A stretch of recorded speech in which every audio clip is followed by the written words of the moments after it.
I recently took a tour of Zappos and the Downtown Project, which is an initiative from the CEO of Zappos, who is trying to revitalize downtown Las Vegas. It's a really, really cool project that they're doing there. And one of the questions Tony, the CEO, posed to me, which was really intriguing, is he said, look, there's some interesting research that shows as cities grow, as a city doubles in size, the productivity per member of the city goes up. And yet as companies double in size, the productivity per worker goes down. Why is that and what's the difference?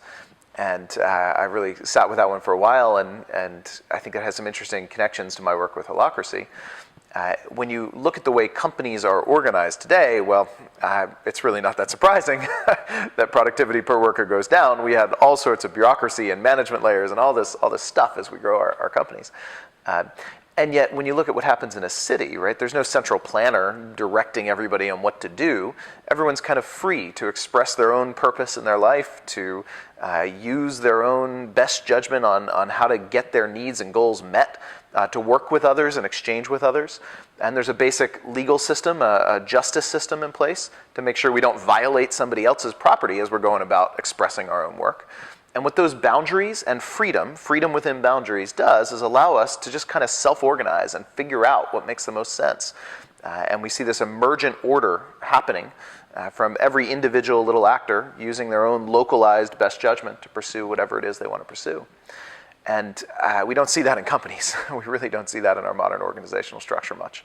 What Holocracy does is bring that into an organization. It allows an organization with its distributed authority system to have that freedom of individual agents each expressing their own purpose. And in Holocracy, the agents are roles. And a role is not the same as a job description. You will fill many roles in an organization. And a role has autonomy. It has a purpose. Each role has its own little purpose on behalf of the broader system. And each role has some expectations, some goals, some activities it enacts. And it has some property. It has a domain that it controls, its own little property.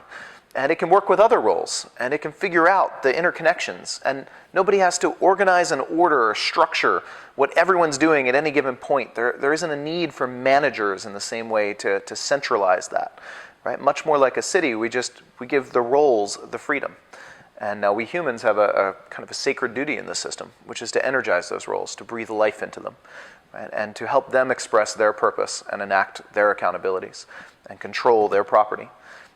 And when we put all that together, we end up with this self-organizing kind of emergent structure and order, much more like we see in our actual cities. So I'm looking forward to when we have some more real studies to look at productivity per worker as an organization scales with Holocracy. I think we might see something different than our typical organizational structures.